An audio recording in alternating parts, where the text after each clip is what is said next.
Hi, everybody. Hi, everyone. And welcome Welcome. to episode 11 of Two Gays, One Episode. It's 11. A homoerotic teasing episode of Two Gays, One Episode. I'm Alex. And I'm GoatJesus. And what episode are we talking about today, Michael? We're going to be talking about episode 24, Knocking on Heaven's Door, or whatever the other title is called. Okay. Final Messenger. The Final Messenger. Yeah. This is a fantastic episode. This is a lovely episode. Yes. This is a very gay episode. I know, personally speaking, Every sense of the word. when I watched this, I was very much still closeted to myself, and it really it was one of those things that helped me recontextualize myself as like, oh, gayness isn't so bad or unusual. So it's a very significant episode to me and a lot of other LGBT people, including yourself, I presume. It's just always nice to... Yeah, don't speak for me. How dare you? Also, I have a cold, sorry. Very mild cold, but it's making it hard to breathe. This episode was written by your favorite writer, and then... My favorite writer. My Akio favorite Satsukawa. Evangelion writer. The new sitcom coming to ABC this fall. Like, my favorite version, but it's my favorite Evangelion writer, and it's me living with Akio Satsukawa in an apartment, and him not writing anything. He worked as a writer in like 20 years. It was cleaned up by Hideaki Anno. We actually just read the original version, or the final draft of Satsukawa's script, and a lot of it made it in to this episode. A lot of it was also toned back, but I really love the final way that this came out. Both Anno and Satsukawa did a great job with this one. And who was it directed by, The Alex? direction in this... Who was it directed by? It was directed by Masayuki, who only has one name, like Cher, and Shuichi Masuo, who passed away in 2017. But they both did a really good job with this episode. I think the direction is actually very noteworthy in this episode. Can you clarify if one of the directors is just attached because of the director's cut, or... That's a very good question. I have no idea. Well, it's just very unusual for there to be two directors on an episode, so I'm wondering if maybe another director came in to add the director's cut. I don't know how I can look that up. I have no idea how I can look that up, but that's possible. It is very odd for there to be two directors. Yeah. Anyway, it's possible. I imagine it would be Shuichi Masuo because he's kind of one of Anno's main. He worked on all the Rebuild films. All of them, even the one that came out way after he passed away. So that's interesting. Yeah. So anyway, episode 24, fantastic episode. Love it. Opens with a dark, disturbing scene. Very dark, disturbing scene where Asuka is running to tell her mother, hey, I did it. I became an Evangelion pilot. Aren't you proud of me? And she opens the door and her mother's hanging there. She's just hanging around. That's a bad joke. She hung herself, and Asuka's kind of having, I guess, a dark flashback to this. And then there is a director's cut only scene where Asuka is told by Shinji that Kaji is dead. This isn't really necessary, and I think kind of messes up the flow of this a little bit. It does. Well, you have the Asuka mom hanging herself, and then it originally cut to her in the bathtub. And that worked out really, really well because it's emotionally connected. But it's like, oh, why is she suicidal? It's because of, this kind of psychological issue. Which is she the root probably repressed. Yes. If I'm honest. She's probably repressed this. That she saw her mother's... That would be horrifying if you came home to find your parent had hung themselves when you were 5. You wouldn't even understand what was going on. But so that's incredibly... Yeah. The director's cut scene with Shinji and Asuka is meant to tie into EOE, but I also don't think that's necessary, as EOE more closely matches episode 15 emotionally, and it's just give or take basically. I do think this one diminishes it. I want to say, I don't know if you agree with me, but all of the director's cut scenes pretty much are takeaway, I think, from this episode. If any of the episodes needed, or I think the original is the definitive version. the original on air Yeah. for this one. I agree. I don't think any of the director's cut scenes in this episode are especially necessary. They're all mainly to service End of Evangelion, but I don't think they really do a great job at that, and I don't think they needed to do that. Yeah. So yeah, I think it is it's kind of an important moment though in the scheme of the show, because I think otherwise Asuka never finds out that Kaji's dead. So yeah, I think it does give lends credibility to why she's so despondent and I just want to say that the imagery with Asuka in the bathtub is really striking, and is one of the most, like, for me, one of the more memorable images of the episode or Evangelion in general, because she's gone to this abandoned building to wither away and starve herself to death in a bathtub.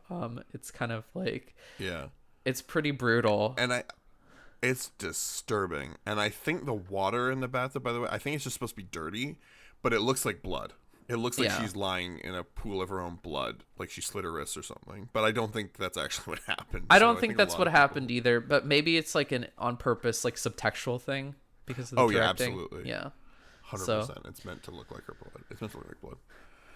But I think it's just filthy. And then after this deeply dark, disturbing scene, we have Misato and Hyuga talking. They are talking about how basically the security people probably let her get away, because how else did this, like, sickly, depressed girl just get away from the nerve security forces? And they think, you know what, they're kind of screwing with us in operations. But really, the whole point of this scene and the previous one, in terms of the structure of this episode, is to tell us Asuka's out of the way. Asuka cannot be a pilot anymore. She's done. Which sets up the introduction of her replacement, which is Kaworu. And the whole episode is really, honestly, it's all about Kaworu. The whole episode.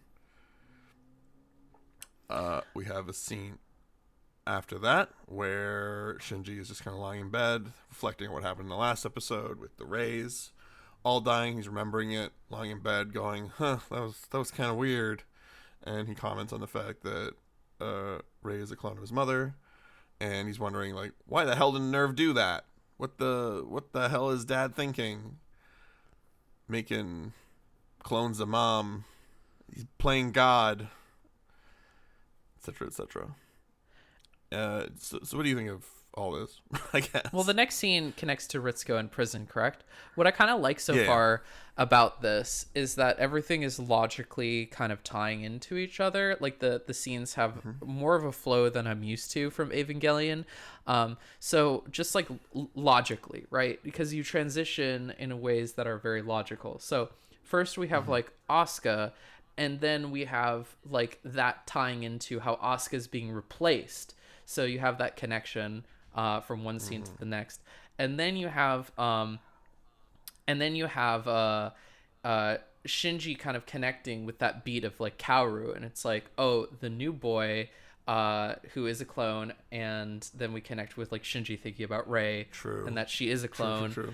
And then we get that connection from Rei to Ritsuko, who killed the Rei clones. So we're kind of transitioning logically, like kind of between, it's like the scenes are very they're cut together in a way that I really, really enjoy.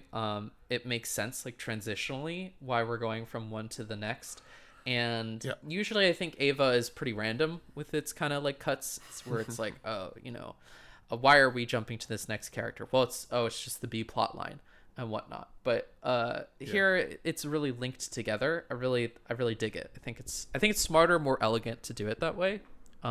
So I appreciate that as a writing technique. Also, for End of Eva too, we're also seeing kind of where all the main characters are at this point, what their status. We have to, we have to.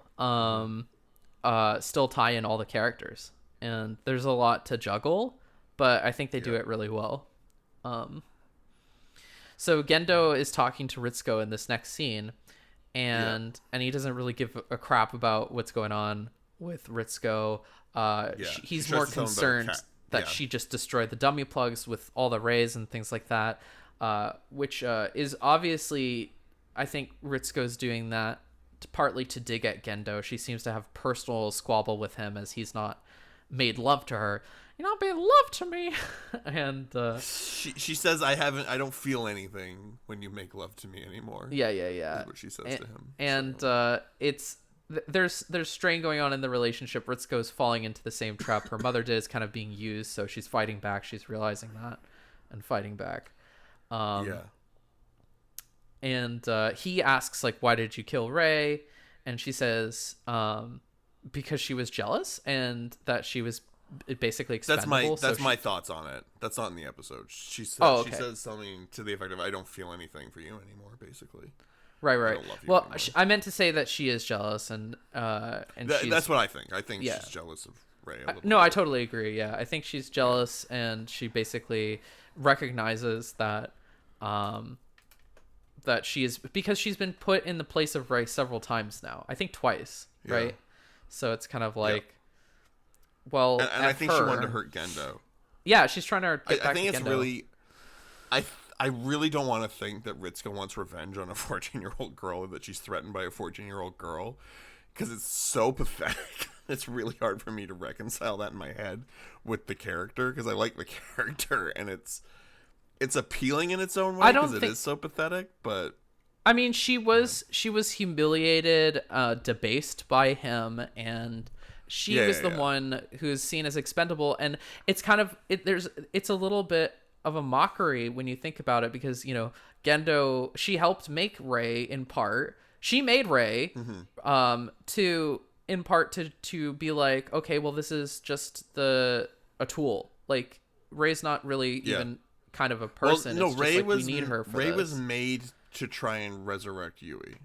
I forget where I read that, but it makes a lot of sense. So they were trying to clone Yui to recreate her, and but at this point, it's being used more as a pilot. She's a tool. And I think there's a kind of humiliation to that, where it's like, you can make a million Rays, you can only make one of me, but you're choosing her constantly. It's like, that's kind of BS. Yeah. So, I really like Ritsuko. Scene, by the way, I like Ritsuko. I think Ritsuko's so underrated. Even if that were true and she was jealous of a 14-year-old, I think that's really kind of fascinating, even in how pathetic it is. So it wouldn't. It annoys me a little bit. It bothers me a little bit, but it's not the worst thing ever. I also really love the direction of this. I love the way the Nerve logo in the background and the two characters in the foreground, and then just kind of removing elements as they're talking. It's almost, the whole scene is almost done literally in just one wide shot, which was probably done to save money, but I still appreciate it. All these little avant-garde film techniques to save money are cool. It feels very theater in a way in this. Yes. Because it's just like, oh, the spotlights, the Nerve logo in the background. It reminds me a lot of, you know, a stage play. It's kind of interesting. And then I think the light on Gendo just turns off, and that's how he disappears, if that's correct. Yes. It's just like... The Nerve logo and Gendo disappear at the same time. Which I think is also supposed to suggest Ray being eclipsed by the whole organization of Nerve, and how she's just kind of a pawn for Nerve, really. I also really love, and this is all in Satsukawa's script. A lot of the dialogue Ritsuko has here is in Satsukawa's script, and I think he's just really good at making a character, even when they're being sad, pathetic, and lonely, making them just so human and sympathetic, and having these qualities that you just look at and are endearing, even when they're so pitiful. So he's really good at that. Because I thought in the last episode, Ritsuko's sort of madness when she was destroying Ray was off-putting, but I think Satsukawa was really good at just contextualizing it in a good way. Yeah. And so the next scene is with Shinji kind of standing at the crater. Yeah. And yeah, pretty much. So he quickly looks at AV Unit 2, and he mentions something about Asuka. Then he goes to the crater, which was created from the Armisail implosion. And so it's just him going from, like, the Asuka thing to the Ray thing, because it's where Ray died. And he's sort of... I think it's kind of interesting as well that in the original script, he was talking to AV Unit 1, but they decided to make it AV Unit 2 here. That he's kind of thinking about it. It's sort of... Because I think that the focus is being placed now on Shinji's aloneness. So Shinji's like thinking about how reflecting on how Asuka is no longer here and how Rei is no longer here. And then, so his friends are gone. And he thinks about, like, Toji and Kensuke, too, while at the crater, and how they're just, like, everyone's left at this point. Shinji has no one. He doesn't have Misato or anything like that, either. She's too busy with stuff. He's not comfortable with Misato. He's not comfortable around her. Because he's been completely isolated and has gone to this crater in part to reflect on his isolation. And that's when Kaworu appears, and he's humming "Ode to Joy," which is, I think it's kind of ironic because Shinji's like probably the least happy he's been for a long time at this point, and then you have somebody who comes in with like joy and happiness, and I think that choice to add "Ode to Joy" is kind of really good, right? Like that irony, that juxtaposition, but also how Kaworu is going to bring him happiness and joy. It's kind of genius, you know, like to bring that in. And I know in the original script he was playing the piano. Did it specify that he was playing? No, but "Ode to Joy," a classical piece like that, is totally something either Anno or Sasakawa would add. So I don't know which it is. It could be either of them. They both love classical music, so yeah, it doesn't really matter. But yeah, "Ode to Joy" was also the national anthem of Germany for a while. I don't know if you know this. It's the national anthem of Europe. It was, but specifically, it was used for Germany for a while, like many years. And I think it kind of connects him to the idea of like Seele, right? Where you have Lorenz Kiel, who's the head of Germany, I think. And so it's like foreshadowing the alliance as well, if you're familiar with the history of "Ode to Joy, that Kaworu is kind of connected to the villains in some way. It's got multiple meanings, I think, because it was written you wrote over here that it's written as an anthem for God, and that is very true. It was used as a tribute to God, and Kaworu is very Jesus-like, and you know. So, well, if you speak 19th century German, the lyrics do mention God and like God embraces all of us with his love or something like that. It's a lot of that. So, it also there's kind makes of like a characters, triple meaning. Yeah, in a lot of ways. It also makes all the characters feel really small when and the way there's a lot of, I noticed there's a lot of wide shots in this episode when I was watching it. There's a lot of looking at these characters and them being really tiny in the frame. And it gives this sort of grandiose feel that all the characters and all their problems are really tiny in comparison to everything else that's going on in the world. Like, Shinji is almost praying at the beginning of this scene. He's not down on his knees and clasping his hands or anything, but he's at the crater and he's saying, "Everyone's gone, I'm all alone." And as if it's an answer to his prayer, he hears this perfect boy, humming this perfect song, and he looks at him and he's like, "Oh, you are literally an answer to my prayers." And he's like sitting on an angel statue, and it's crazy good. It's really good. So credit to the director and both writers and all that. Yeah, the thing is as well, right, is that he's elevated above Shinji. He's like sitting on top of this broken structure, and he is on high, and it kind of puts him hierarchically in this place where it's like he is otherworldly immediately just by the way that it's blocked. And yes, but he's sitting back in a carefree position. So even though he's looking down at him, he's relaxed. It's very interesting. The characterization's really good. Yeah. So the characterization is basically that he's domineering, he's over top of Shinji, he's more powerful than him, but he's benevolent. So it's an interesting way to direct it. And actually, I don't know if I should mention this now, but every scene between Kaworu and Shinji, Kaworu is above Shinji in some way, including down on him. including in like if you remember, in the bed and stuff like that too. Yeah, even in the bed scene, Kaworu's on the high bed and Shinji's on the floor. It's really interesting. I know that Hideaki Anno once said that Shinji wants to aspire to be like him in a lot of ways, and I think that Kaworu is he's somebody who ironically is also meant to be very self-destructive in part. Yeah. Like there was that in the original script, there was mention of Kaworu having self-harmed as well, which was taken out Yes. of the final episode. But there is this like self-destructive almost nature to him that he embraces his death and accepts it willingly at Shinji's hand later on. But the thing is that like Kaworu is somebody who Shinji believes has it all together, like that he's somebody who is like is happy, intelligent, doesn't let things get to him in a lot of ways, and there's admiration there, and also love.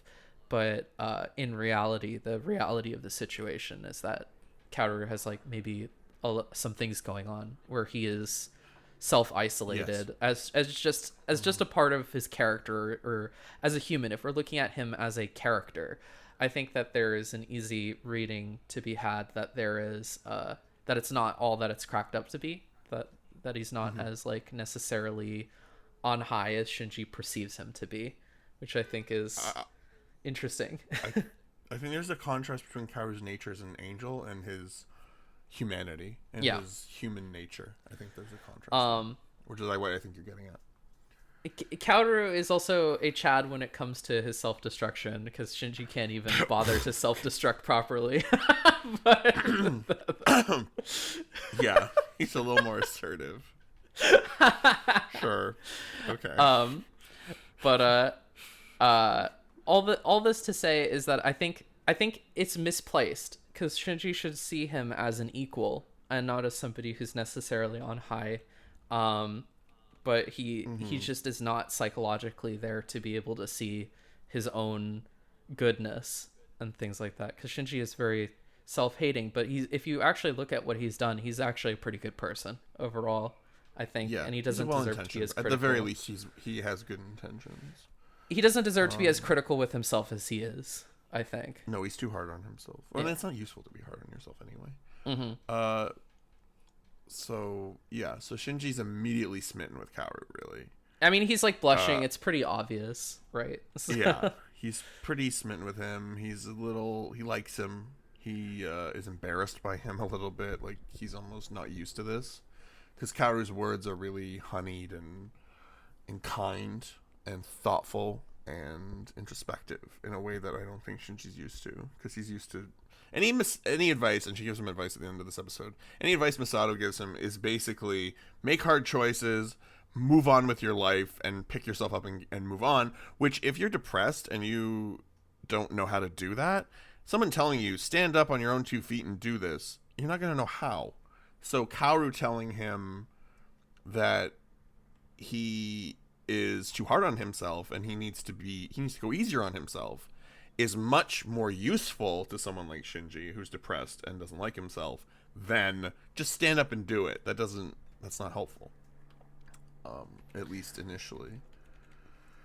I think Kaworu is also giving Shinji a lot of what he wants to hear, but not necessarily what he needs to at points, because potentially, but yeah. Well, when you have a character who is so lacking in affection from a familial perspective and a romantic perspective, but craves kind of both of those things. Yeah. And Kaworu comes in as a very like paternal, also boyfriendy type of figure, and just showers him in this adoration. Losing that becomes a point of codependency where it makes it even worse now, because Shinji's become reliant on him for his happiness and validation. Shinji wants this external validation, and Kaworu kind of gives it to him, but in a way that it's not really like helping him to appreciate himself first. It's more of like, I will be this thing for you. I will validate you for you. And so now you need me. And I don't think that it's an intentional nefarious thing or anything, but I think that's kind of the outcome, right? And it's sort of a warning about this type of stuff, where if you're in a bad headspace and you have somebody who comes to you and is this warm blanket. Like, to be a part of a romance, you have to both be individuals. You have to both want each other but not need each other, if that makes sense. And Shinji seems to need Kaworu more than anything. So that's kind of... It's just a very cynical take on what is essentially puppy love, I think. But yeah, I know what you're talking about. It's just... He's still just like a 14-year-old boy looking for companionship, and he has none. It's all that I can think of. But I know what you're saying, and I know you're right about what you're saying. Is you do. I'm not saying that it's and you do need to find your own self-worth. You can't get self-worth from someone else making you feel worthy. You have to find self-worth from your own actions. Yes, but I think and I've heard this take before, and it's correct. It's just yeah. Go on. I think the problem is that it's not that Kaworu is like loving him or being someone who's there for him. It's that Shinji himself is so in such a low position that this isn't really the right time for that, if that makes sense. I don't think it's like a cynical take necessarily on it, because all I'm saying is that I think that to be in love with somebody properly, you have to sort out most of your issues first. I think that's what it is. It's just like with Yui and Gendo. Like, Gendo didn't kind of figure himself out and didn't figure out his problems and was praised out of nowhere by Yui and kind of like clung to that as a form of dependence. And so it becomes toxic only because when you lose that person after becoming codependent with them, you're completely lost. And so it's like, if they can't be there forever and you aren't an independent unit first, then it's very difficult to find companionship in that way that doesn't end up being codependent. I'm just saying that there's like dependency issues going on here.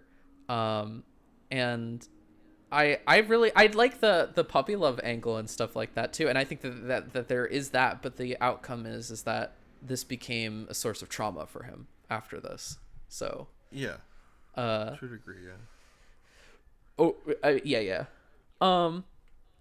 I mean, do you disagree? Like, what do you disagree with exactly? What I already said. I don't.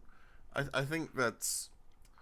I think it's too. I think it's more complicated than that. I don't think I don't know that Yui praised Gendo, and I don't know that Kaworu is even really praising Shinji here. He's just telling him, he's basically doing what Kaji did.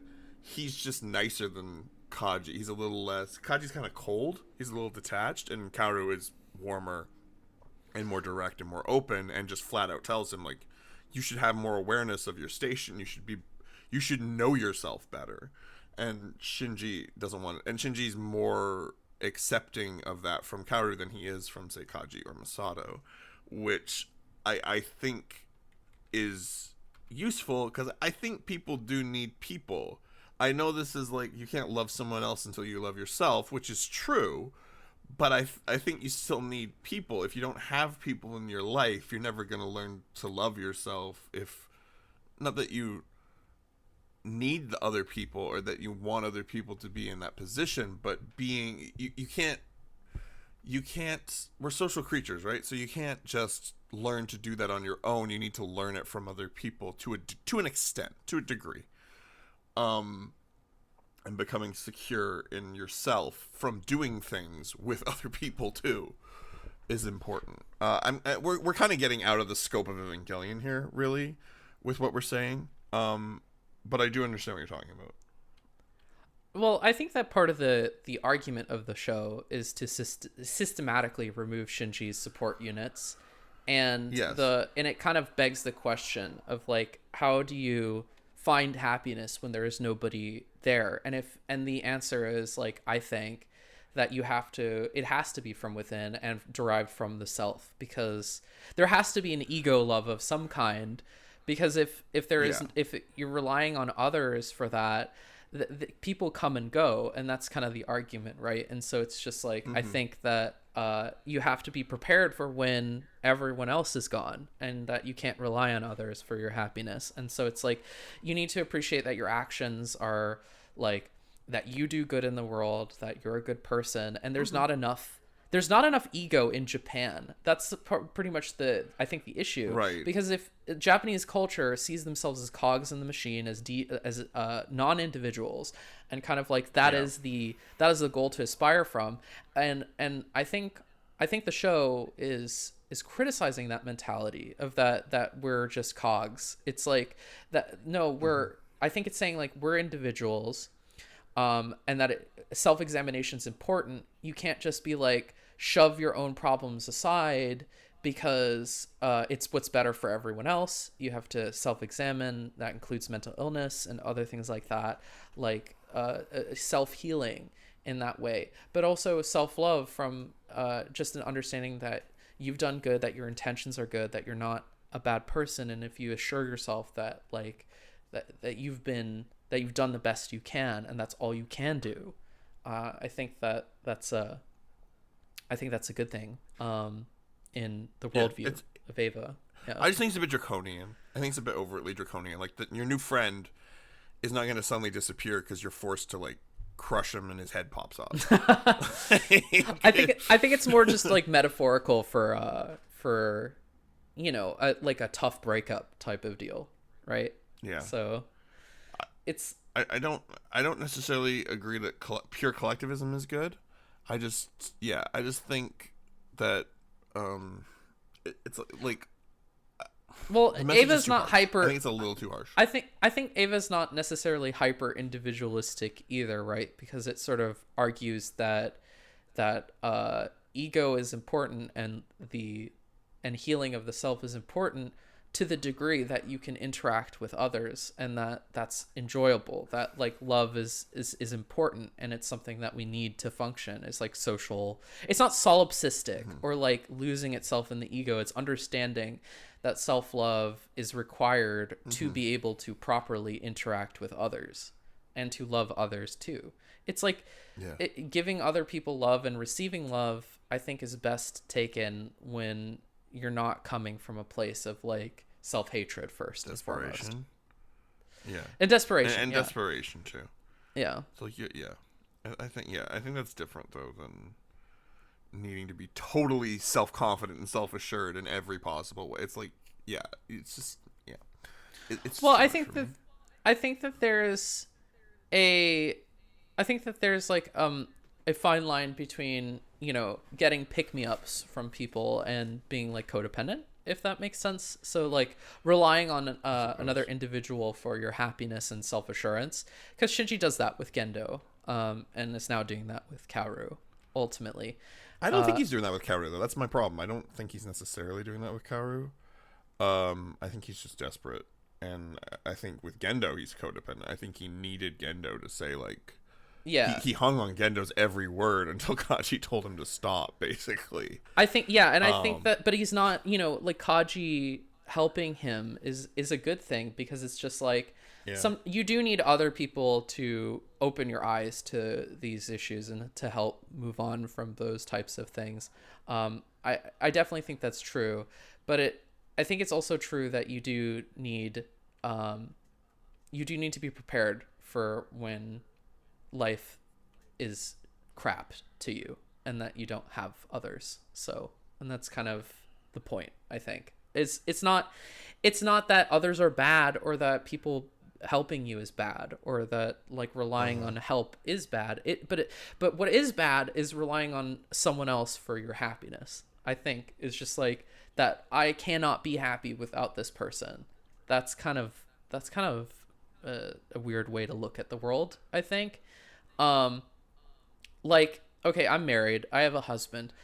It would be awful if like something horrible happened to him, and I would like hate that, but I would not self-destruct because of it, in the sense that it's like I would move on from my life. I would move on with my life. I would still be a creative person. I'd still want to live it to its full. I wouldn't take my life because of a tragedy that happened. Well, I'd hope not. But... Yeah, I'm just saying that, like, I think even in the worst case scenario, you have to persist, and that's something that is the case. But I think it's the case for what End of Eva kind of asserts and establishes, but in EOTV and in End of Eva, after this event where he is forced to kill Kaworu, Shinji does self-destruct, like very, very hard. Yeah, he definitely self-destructs after this.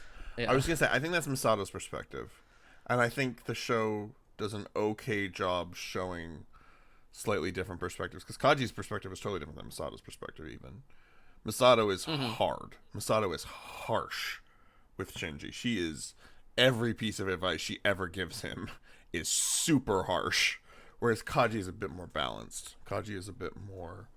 I definitely think Misato's end speech supportive. with Shinji does worsen the problem instead of help. Yeah, no, I think. Yeah. But anyway, but that's because but I we'll talk about that later. Yeah.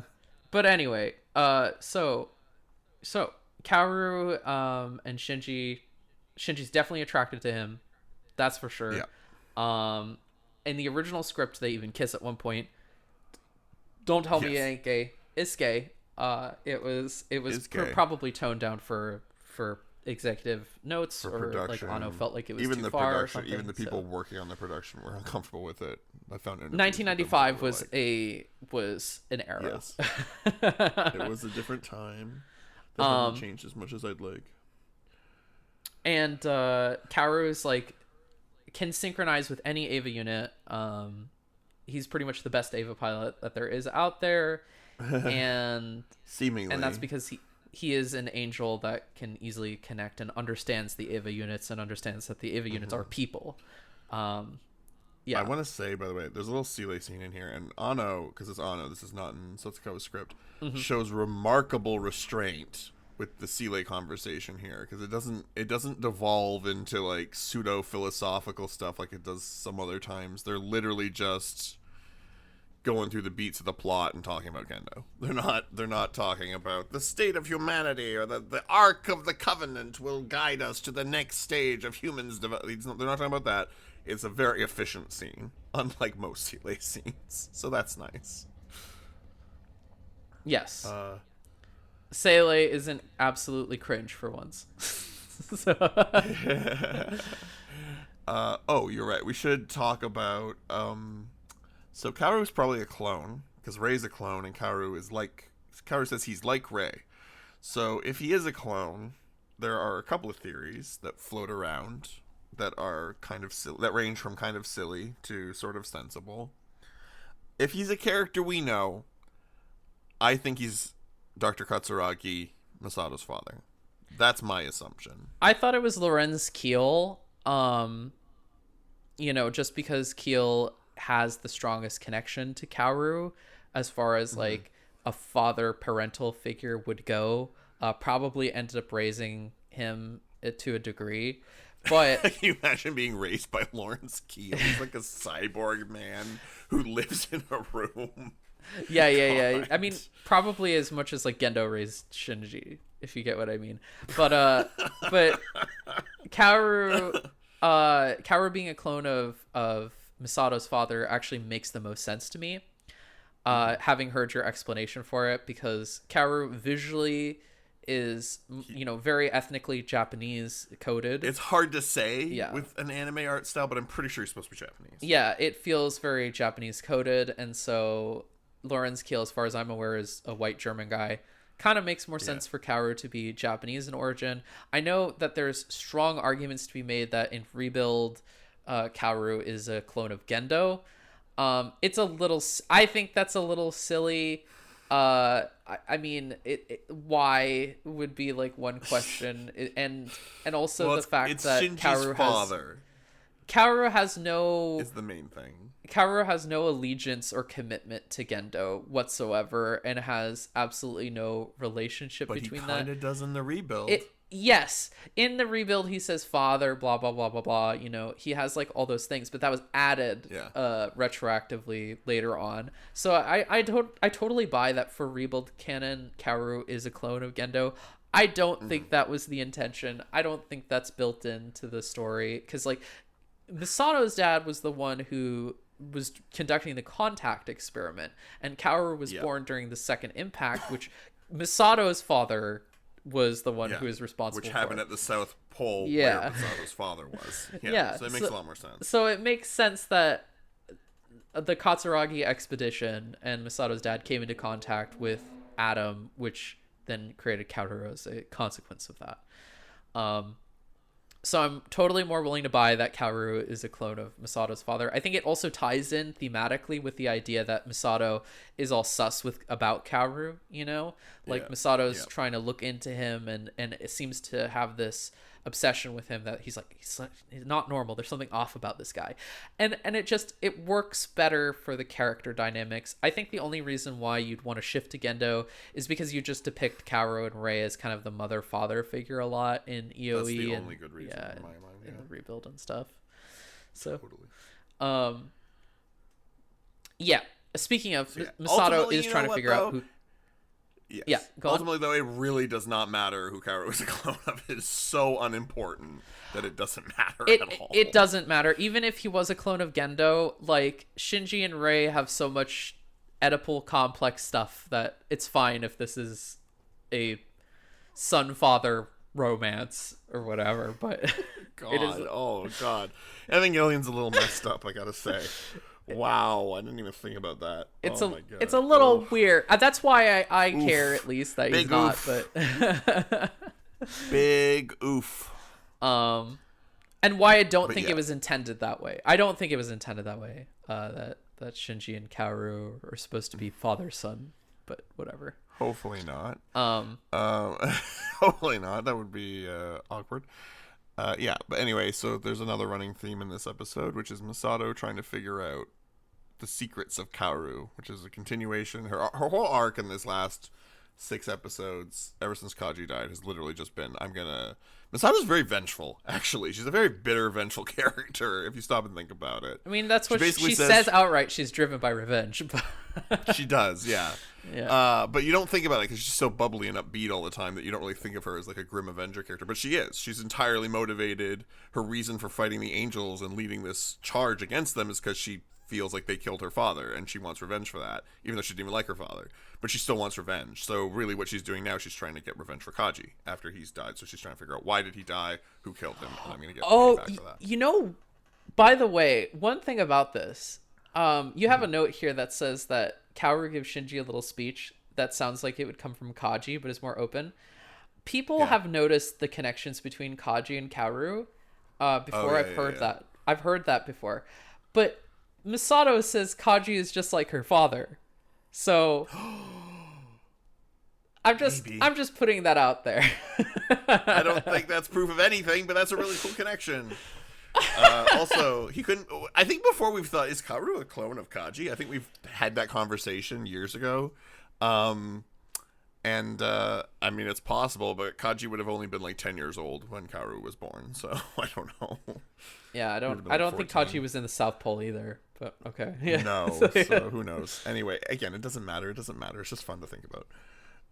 So then we get another great scene, which I think Ano wrote. So Kaworu walks in, Shinji's sitting down. Again, we gotta have the Kaworu over Shinji thing, and Shinji's listening to something on his Walkman, and Kaoru's like, hey, were you waiting here for me? And Shinji's like, well, sort of. And then they kind of flirt a little bit, and then Kaoru's like, hey, you want to have a bath? And Shinji's like, what? Okay.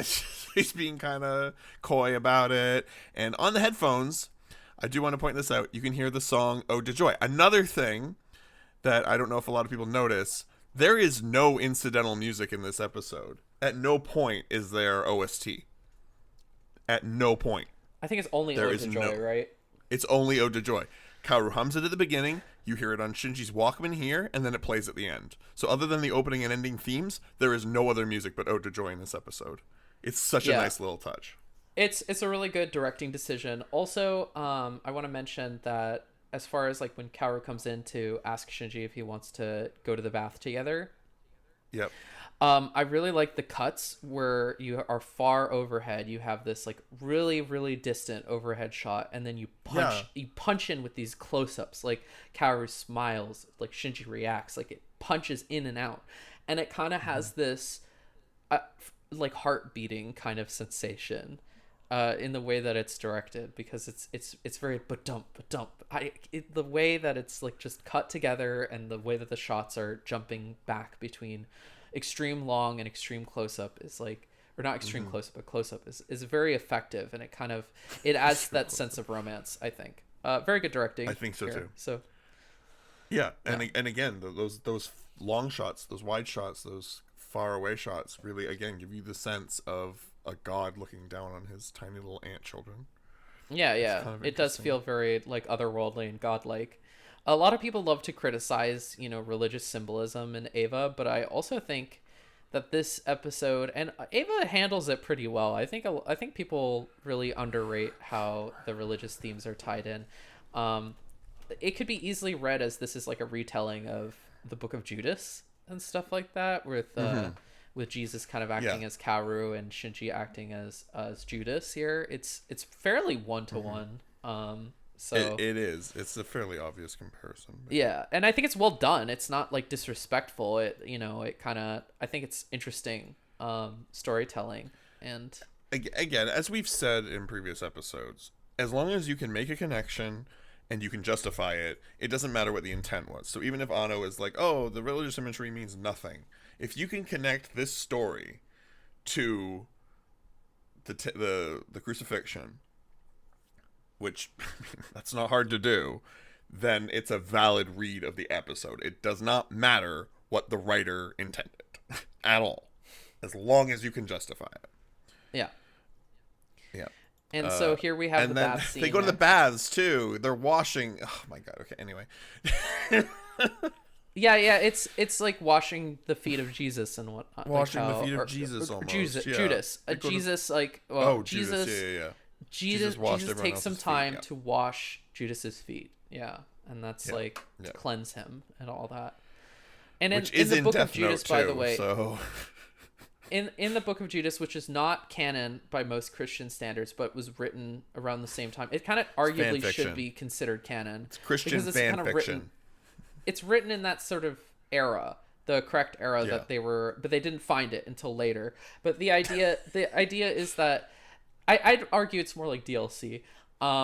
But so in it, Judas and Jesus were actually in cahoots. Like the crucifixion was planned, and Judas actually made the sacrifice to be kind of the scapegoat for everyone intentionally. Like it was part of the plan that he would be the person, because Jesus had to go on the cross. It was part of the destiny, the whole thing. And so Judas is more of like going to be the villain of everyone, and kind of sacrificing himself to be seen that way, when it was like, in actuality, it was more mutual. And that's kind of what's paralleled here in Eva, where the Kaworu sacrifice is mutually understood, and it's something that I don't know, that sounds like some fangirl, some yaoi fangirl of the Bible who couldn't accept the canon, so they rewrote it to make it more to their liking. Not Judas Kuhn. He couldn't be so evil. So I ship them. It's my ship. It's my ship. OTP. Speaking of, so we're going to hell. Anyway. I mean, we're gay. We're going to hell anyway. That's true. So speaking of which, we have Kaworu say "skite korosa" here, which he tells Shinji in this like confessional moment. Your heart is like glass. Did you fix that? I wrote it down. I tried to write it down in Japanese. I don't think I did.